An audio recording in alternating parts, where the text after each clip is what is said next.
જે topic base છે પહેલા ધ હિન્દુ એડિટોરિયલમાં એની ડિસ્કશન કરીએ. પહેલા વિદ્યાર્થી મિત્રો, જય હિન્દ, વંદે માતરમ. તમારું સ્વાગત છે IS lifestyle academy daily current affair analysis લેક્ચરમાં, જ્યાં જે પણ વિદ્યાર્થી મિત્રો યુપીએસસી જીપીએસસી ની પ્રિપરેશન કરી રહી એના માટે કરંટ અફેરની પ્રિપરેશન સારી રીતે થઈ શકે એ હેતુસર આપણે ડેલી બેઝ ઉપર ધ હિન્દુનું ગુજરાતીમાં એનાલિસિસ જોઈએ છે. જેટલા પણ વિદ્યાર્થી મિત્રો રેગ્યુલર બેઝ ઉપર કરંટ અફેરના રેગ્યુલર લેક્ચર જોવે છે એ પોતાની એટેન્ડન્સ આપે, જેની અંદર વિડીયોની ઇન્ફોર્મેશનની અંદર thank you sir, present sir કરીને કોમેન્ટ કરી શકે છે. જેનાથી શું થશે, ખ્યાલ આવશે કેટલા વિદ્યાર્થી રેગ્યુલર બેઝ ઉપર કરંટ અફેરની તૈયારી કરી રહ્યા છે. તો એ માહિતી મને પણ ખ્યાલ આવે, અને તમને કોઈ ડાઉટ હોય, કોઈ ક્વેશ્ચન હોય પણ તમે વિડીયોની કોમેન્ટ બોક્સમાં કરી શકો છો. શરૂઆત કરીએ આજના પહેલા ટોપિકથી. એ છે મેઇનલી બેઝ છે જે ફ્રાન્સમાં અત્યારે ડિસ્પ્યુટ ચાલે છે, બરાબર, સેક્યુલરિઝમ ઉપર, અને જે પ્રોફેટ મોહમ્મદ છે, બરાબર, તો એમનું જે કાર્ટૂન એક ટીચર્સ દ્વારા દેખાડવામાં આવ્યું અને ટીચર્સની હત્યા કરવામાં આવી, બરાબર. સેમ વસ્તુ પછી ચર્ચની અંદર હુમલો થયો. તો એ ટોપિક બેઝ ઉપર અહીંયા એક ડિસ્કશન મેઇનલી જે આપેલી છે એ ડિસ્કશનની હું તમારી સાથે વાત કરવા જઈ રહ્યો છું. સૌથી પહેલા વાત આવશે સેક્યુલરિઝમ, બરાબર. તો સેક્યુલરિઝમનો કોન્સેપ્ટ તમે ધ્યાનથી સમજજો. કમ્પેરિઝન પણ પૂછાય છે. આપણા પોલિટીનો સૌથી વધારે અગત્યનો પ્રિએમ્બલનો શબ્દ છે, બરાબર, સેક્યુલરિઝમ. ભારત એક સેક્યુલર કન્ટ્રી છે. સેમ વસ્તુ ફ્રેન્ચ, પણ એક લિમિટેશન છે. લિમિટેશન કઈ રીતે, આપણે, હું તમને એક્ઝામ્પલ આપું છું, એક્ઝામ્પલથી સમજજો કે ભાઈ ભારતમાં જે તમે કોઈ પણ ધર્મ પાળવા, પ્રચાર કરવા કે ધર્મ પરિવર્તન માટે, બધા માટે તમને અલાઉ કરવામાં આવે છે. ફ્રેન્ચની વાત કરીએ તો એમાં પણ સેમ વસ્તુ છે, કારણ કે એ યુરોપ કન્ટ્રીમાં આપણે જો વાત કરીએ તો ત્યાં અલગ અલગ બધી જગ્યાએથી લોકો આવ્યા છે અને ત્યાં વસ્યા છે, બરાબર. તો ત્યાં બધા ધર્મના લોકો છે. એવું નથી આપણે ભારત ગણીએ, બરાબર, તો ભારતમાં ખાલી ભારતીયો જ નથી, બહારથી પણ આવેલા લોકો છે, બરાબર, અલગ અલગ જે અહીંયા બિઝનેસ કરતા હોય, કંઈ પણ હોય, ઓફિસ હોય, એ રીતે. તો સેમ વસ્તુ ત્યાં પણ છે. અને ત્યાંની સિસ્ટમ ચેક એન્ડ બેલેન્સીસ યોગ્ય રીતે છે. ચેક એન્ડ બેલેન્સીસ એટલે શું, કમ્પેરિઝન જણાવું એટલે ખ્યાલ આવશે, ધ્યાનથી સમજો. સેક્યુલરિઝમનો ટોપિક છે ને એ પોલિટિશિયનની અંદર એવી રીતે છે કે આપણે સમજવો ખૂબ મુશ્કેલ છે, બરાબર. એટલે હું તમને બેઝિકથી સમજાવું છું.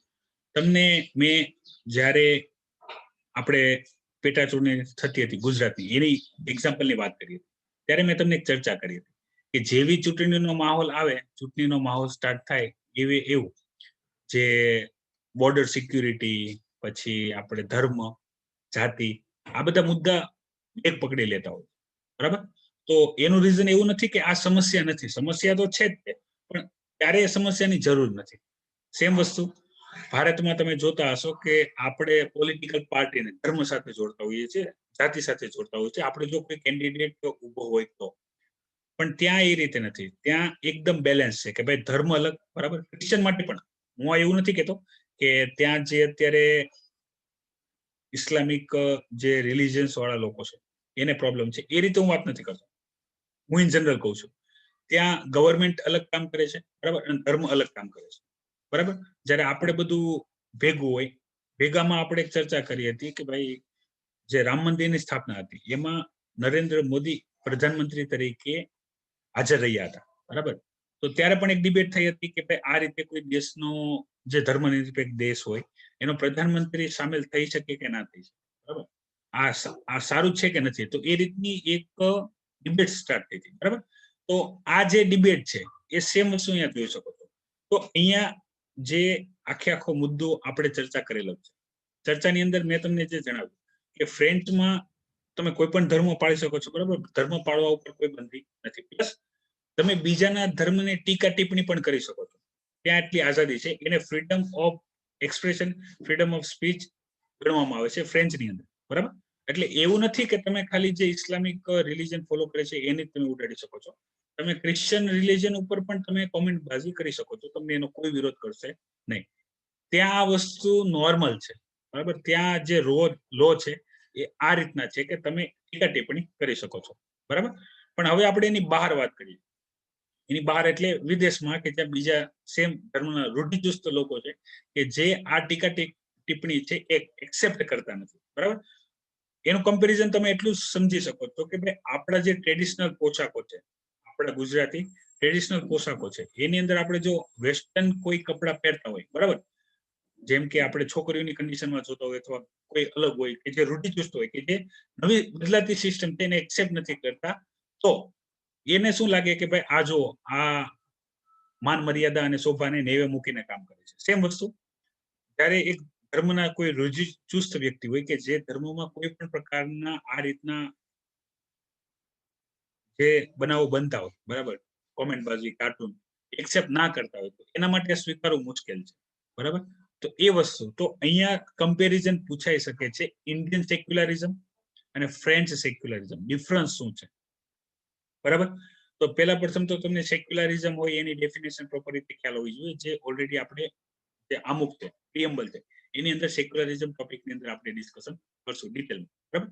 અને એ ડિટેલ ડિસ્કશન કર્યા બાદ જે અગત્યનું છે એ આવશે એ ટોપિકની અંદર રહેલી ગહેરાઈ, એ કમ્પેરિઝન જે પૂછવામાં આવ્યું છે તો એ કમ્પેરિઝનનો પાયો શું છે, બરાબર, એ તમને પૂછવામાં આવશે. સેમ વસ્તુ હું તમને જે કોન્સેપ્ટ અહીંયા ધર્મના સંદર્ભમાં સમજાવું છું એ જ સેમ વસ્તુ છે અહીંયા લવ જેહાદના સ્વરૂપમાં, બરાબર. તો લવ જેહાદ આપણે ઘણી વખત ડિસ્કશન કર્યું છે. હાલાકી યુપીએસસી આ પ્રકારના ટોપિક ડિસ્કશનમાં ઉપયોગમાં લેતું નથી અને પૂછતું પણ નથી. આપણે વધારે અંદર ડિટેલમાં જશું. ચર્ચાને અહીંયા આપણે આગળ વધારીએ.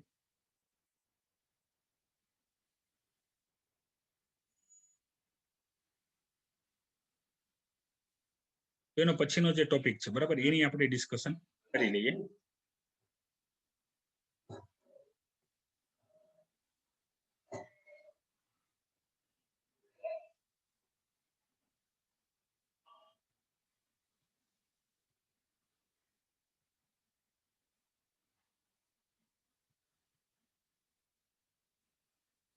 તો પછી જે ટોપિક આવશે એ ટોપિક આવશે હીટિંગ અને કોન્સ્ટન્ટલ ટોપિક છે.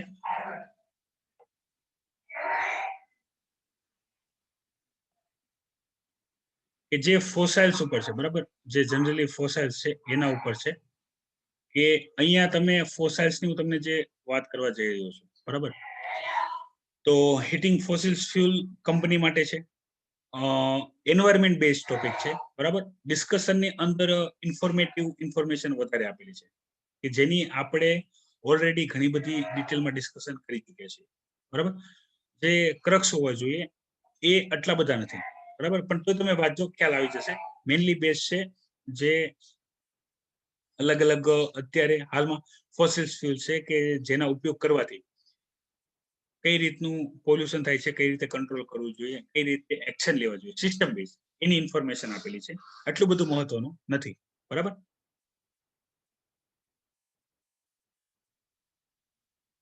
પછી વાત કરી લઈએ, એ વાત છે એકેડેમી ની અંદર જે ફ્રી વિલ છે એના માટે, કે હાલમાં આપણે જે નેશનલ એજ્યુકેશન સિસ્ટમ ડેવલપ કરીએ છીએ, બરાબર, કે કન્ટિન્યુઅસ આપણે જે વાત કરીએ આની અંદર નવા બદલાવની અંદર કે જે જરૂરી છે,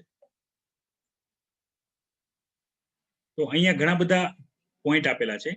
એ પોઈન્ટની હું તમારી સાથે ડિટેલમાં ડિસ્કશન કરી લઉં એટલે તમને જેના અગત્યના જેટલા પણ મુદ્દા છે, બરાબર, એ તમને ખ્યાલ આવી જાય કે આની અંદર આપણે કઈ કઈ બાબતો છે જે જોવાની છે. જેમાં પહેલું છે એ છે નેશનલ એજ્યુકેશન પોલિસી છે, બરાબર. નેશનલ એજ્યુકેશન પોલિસીની અંદર હાલમાં જે બદલાવ કરવાના છે કે આપણે નવી સિસ્ટમ લાવવાના છીએ, જેની અંદર આપણે 5+3+3+4 વાળી જે સિસ્ટમ લાવ્યા છે, જેની મેં ડિટેલમાં માહિતી તમને ઓલરેડી પ્રોવાઈડ કરી રાખેલી.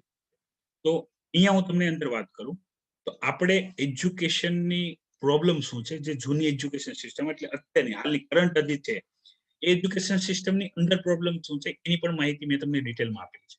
અને એ માહિતી મેં સચોટ રીતે આપેલી છે. રીઝન શું છે, ગેપિંગ શું છે, આપણે જે અનએમ્પ્લોયમેન્ટ વાળો જે ઇસ્યુ છે એ શા માટે છે, આટલો બધો શા માટે છે, બરાબર. એવું નથી કે અનએમ્પ્લોય વાળો ઇસ્યુ ખાલી ઇન્ડિયાને છે, બધી કન્ટ્રીને હોય, બરાબર, પણ એટલો ના હોય. અને હાલમાં જે કોરોના વાયરસને લીધે જેટલો વધી ગયો છે એટલો પણ ના હોય. તો એનું કારણ શું છે તો એ પણ આપણને ખ્યાલ હોવું જોઈએ, બરાબર. તો અહીંયા એ જ બાબતોની ડિટેલમાં ચર્ચા આપણે ઓલરેડી કરેલા છીએ. એક અહીંયા જે નવો મુદ્દો આપણે ડિસ્કશન કરવાનો છે એ મુદ્દો છે કે સસ્ટેનેબલ ડેવલપમેન્ટ ગોલ 4. તો મેં તમને સસ્ટેનેબલ ડેવલપમેન્ટ ગોલ છે, બરાબર, તો એની એક તમને જે 17 ગોલ છે એ મેં તમને ઓલરેડી પ્રોવાઈડ કરી રાખેલા છે, બરાબર, જે 17 સસ્ટેનેબલ ડેવલપમેન્ટ ગોલ છે. તો એની અંદરનો ચોથો પોઈન્ટ છે એ છે એજ્યુકેશન, બરાબર. તો જે સસ્ટેનેબલ ડેવલપમેન્ટ ગોલના જે ઘણા બધા પોઈન્ટ છે, એ પોઈન્ટ ઓલરેડી આપણા માટે ઘણા બધા ઉપયોગી પોઈન્ટ છે, બરાબર. તો એ બધા પોઈન્ટ જે છે એ તમને ખ્યાલ હોવા જોઈએ. ઇંગ્લિશમાં બોલાવે. અને અહીંયા એક જ મિનિટ.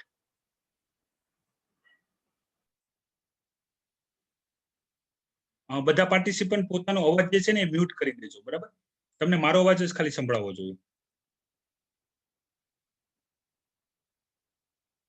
બધા પાર્ટિસિપન્ટ પોતાનો અવાજ મ્યુટ કરી દેજો, એટલે તમને બધાને ખાલી મારો અવાજ જ સંભળાવવો જોઈએ.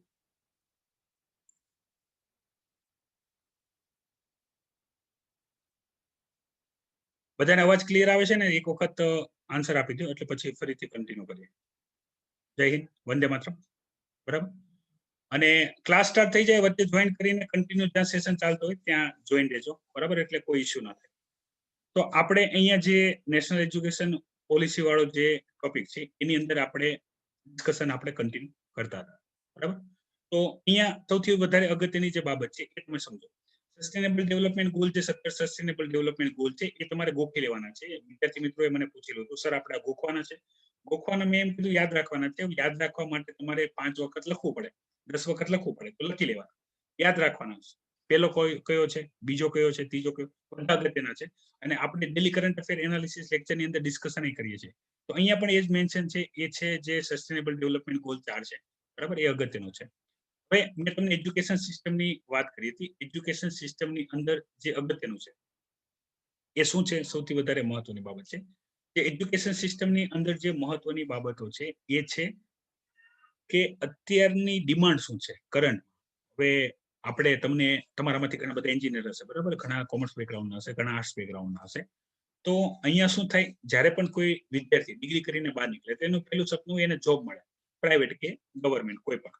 તો એની અંદર જ્યારે વિદ્યાર્થી મિત્રો ઇન્ટરવ્યુ આપવા જાય છે ને, ત્યારે ઇન્ટરવ્યુ પ્રોપર રીતે આપી શકતા નથી, ઇવન બેઝિક આન્સર પણ આપી શકતા નથી, બરાબર. થિયોરેટિકલ હોય છે, પ્રેક્ટિકલ તો એમને કોઈ ક્વેશ્ચન પૂછતા પણ નથી, કારણ કે જે ઇન્ટરવ્યુ લેતી પેનલ હોય છે, HR પેનલ કહેવાય એને કંપનીની, એને ઓલરેડી ખ્યાલ છે કે વિદ્યાર્થી મિત્ર ફ્રેશર છે, બરાબર.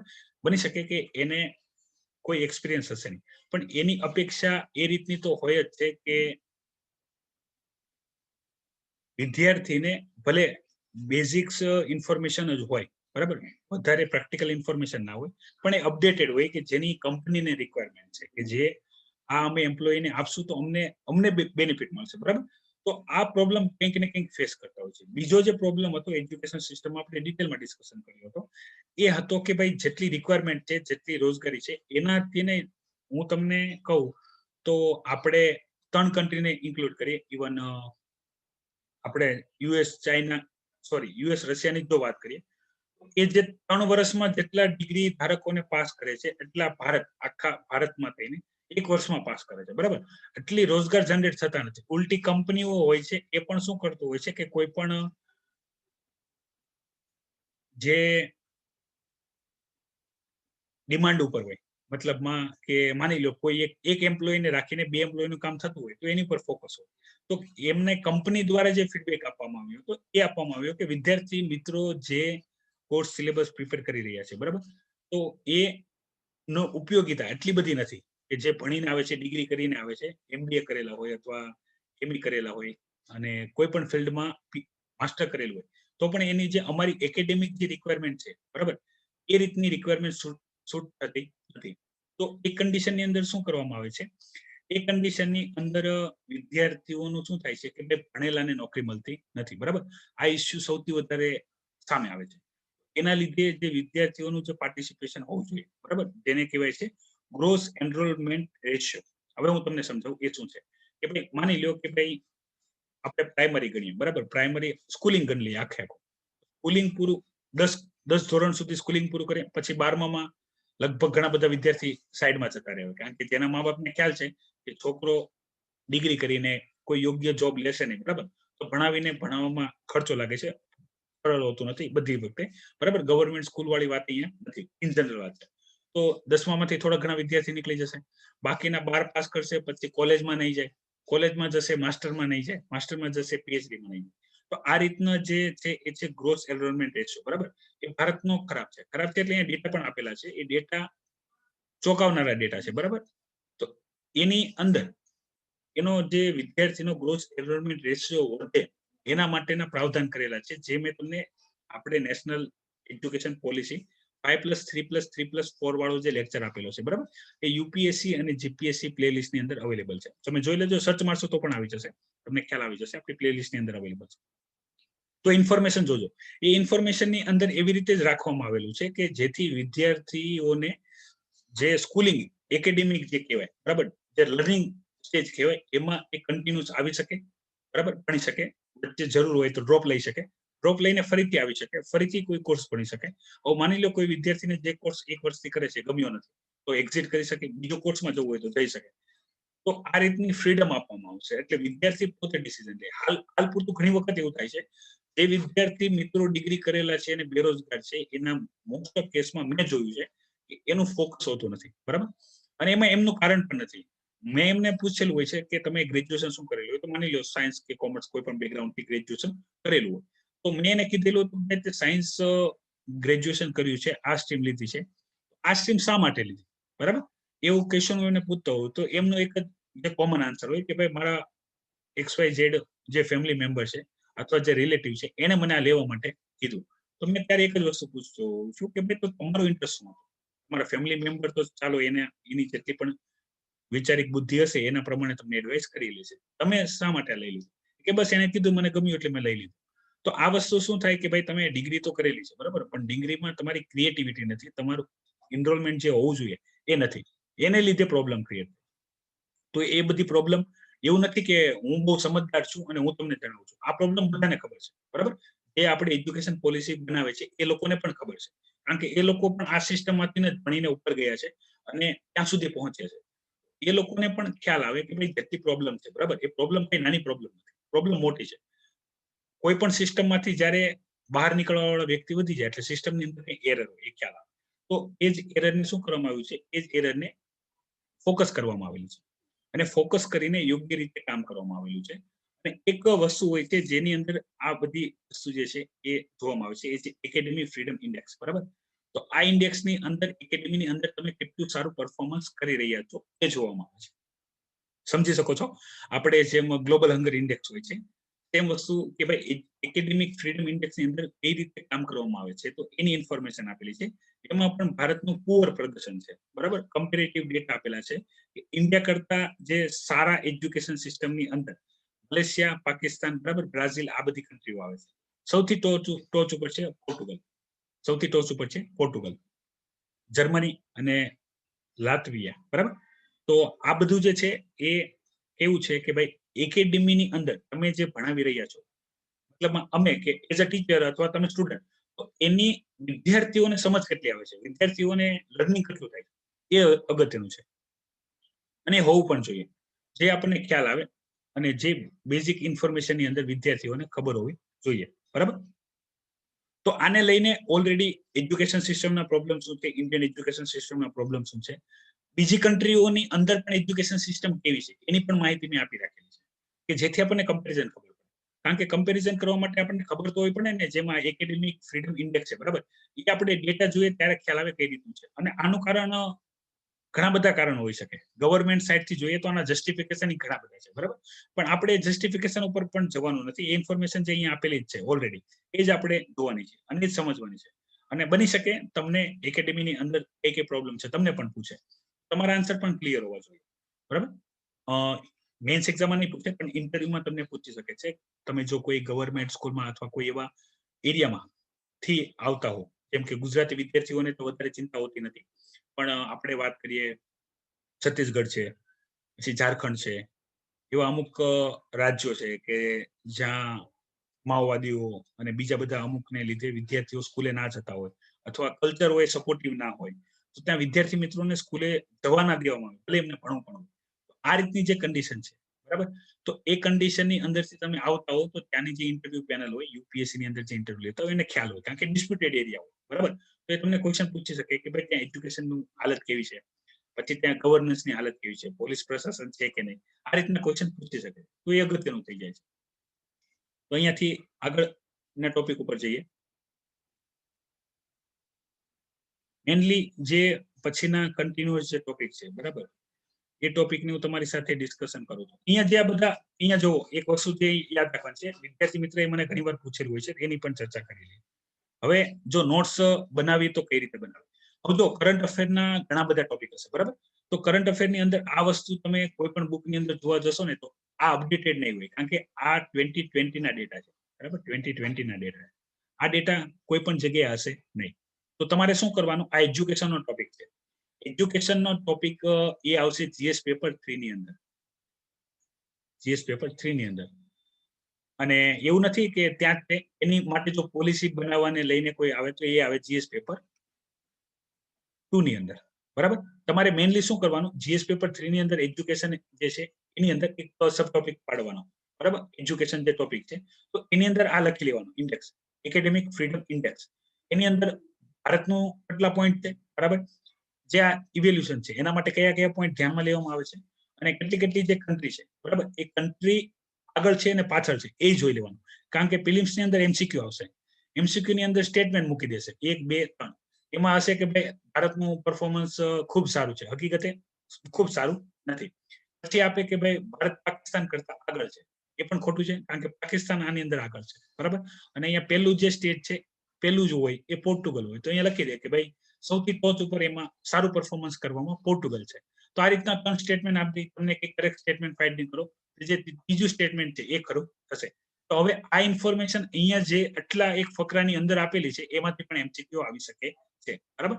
હવે એજ્યુકેશનનો ટોપિક અને એજ્યુકેશન, હેલ્થ, ઇકોનોમી, સ્પેસ, આ બધા એવા ટોપિક છે કે જ્યારે, અને સાયન્સ ઇન ટેકના જે આપણે સન્ડે ડિસ્કસ કરીએ છીએ એ.